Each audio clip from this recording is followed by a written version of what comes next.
Hi, it's Rob Bryanton, back again with the Imagining the 10th Dimension video blog. This is the May 8th, 2008 installment. Everyone Has a Story, this is called. Now, if you're looking behind me, there's a video that we're going to be watching here that was created by a fellow named Ryan Salmon.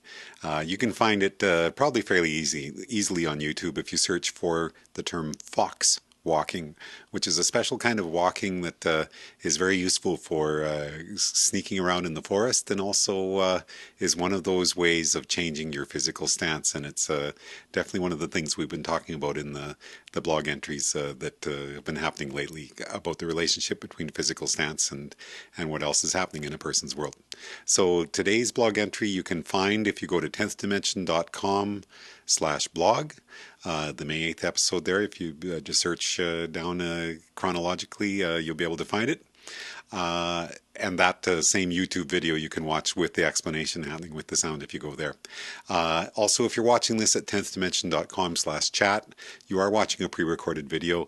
If there is text scrolling underneath now from the chat room, that is happening live, but I do check into that room from time to time, so even though you're watching a pre-recorded video of me, there's a good chance, not a good chance, but there is a chance that that I'm there. I mean, there's 24 hours in a day, and I'm not sure exactly when you'll be watching, but I do check in pretty well every day to see what's happening in that room. So the blog entry goes like this. Last blog, we talked about the relationship between physical stance and a person's interface with reality. Have you ever tried fox walking? Have you ever tried stomping around like a sumo wrestler? As we saw last time with the arm folding experiment, simple physical and mental tricks can have a profound effect on a person's mood and the way they interact with their environment. For someone who's not happy with their life, this can be a tricky conversation. How much of what happens to a person is because of their own attitude, and how much is due to random circumstance and the actions of others? Here are a few paragraphs from chapter 9 of my book discussing all this. Everyone has a story they tell themselves of why their life is the way it is at this present moment. And sometimes that story is not completely truthful. It's human nature for each of us to want to put ourselves in a good light. Sometimes that means that we pass the blame on to bad luck or the malicious acts of others, when in some situations each of us should be admitting a certain amount of personal responsibility for bad things that have happened to us. From seemingly small things like, I should have exercised more, or I shouldn't have eaten that junk food, to much larger acts that seem to be deliberately self-defeating, there's a natural tendency for each of us to say, it's not my fault. Separating into fact and fiction the stories we tell ourselves for why our life is not the way we want it to be is not always easy to do. For each of us, we'll be able to remember moments of malicious, random, or foolish action that could have done us in. It's hard to forget that moment where a large object falling or a silly risk taken might have resulted in our death if we'd only been in a slightly different place and time. According to the worldview we're exploring with this project, all of those things did actually happen. That drunk driver you saw last year came over the hill and smashed into you head on, and now you're dead. And all but the most saintly of us will have moments in our own past where we know we made bad choices or unfortunate choices, yet we live to fight another day. Each of us will always have a number of life paths which could have, and in other quantum realities actually did, result in our death. So how did those of us alive at this instant end up choosing the path where we dodged every bullet and are here today, while others, it would appear, have chosen a path where they became another sad statistic?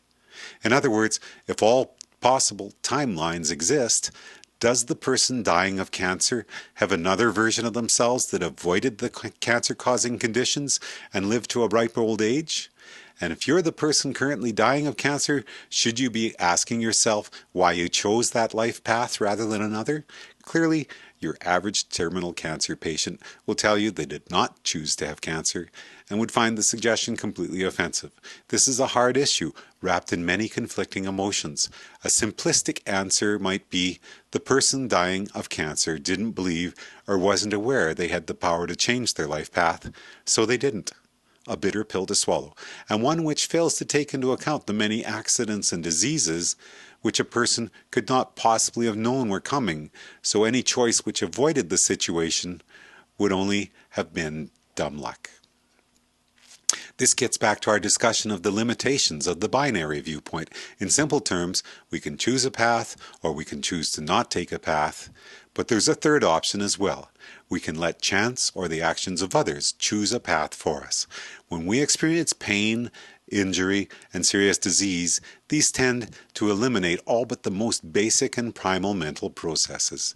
Thoughts of higher dimensions and quantum reality, be they conscious thoughts or the subconscious processes we've imagined in this book, vanish when our attention focuses down to our body's most animalistic desire for trying to find a way to get away from intense pain.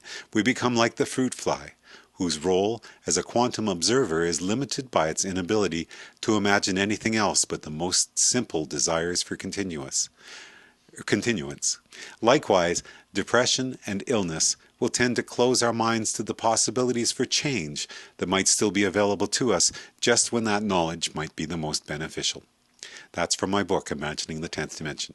I sum it up in Boredom and Consciousness Part 2, another of the blog entries that there are video blog entries for. This way, I say, are you bored, depressed, ill? Then of course, you will tend to make different choices than if you were excited, happy, or healthy. There's nothing unscientific about simple statements like these. My song, Thankful, is about taking a moment each day to be grateful for the unlikely and amazing world we find ourselves to be in. And giving thanks is another one of those really powerful ways of changing your interface with reality. Let's finish by watching that song from Imagining the 10th Dimension. This is Rob Bryanton. Enjoy the journey.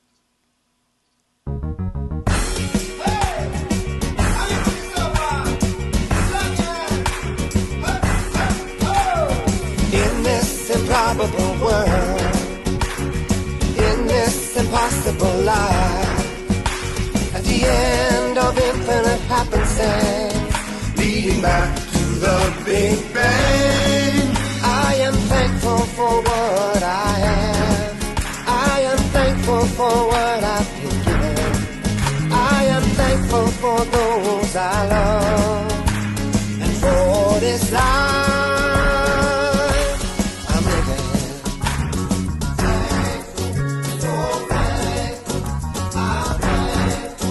In the multitude of paths that could have ended before now, I'm grateful for the unseen hand which led us here somehow. I am thankful for what I have. I am thankful for what I've been given. I am thankful for those I love, and for this life.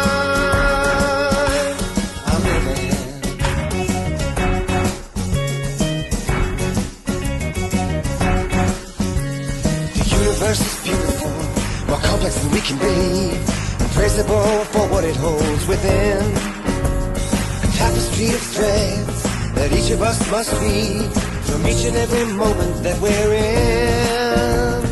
In this improbable world, in this impossible life, at the end of infinite coincidence, leading back to the Big Bang. I am thankful for what I have. I am thankful for what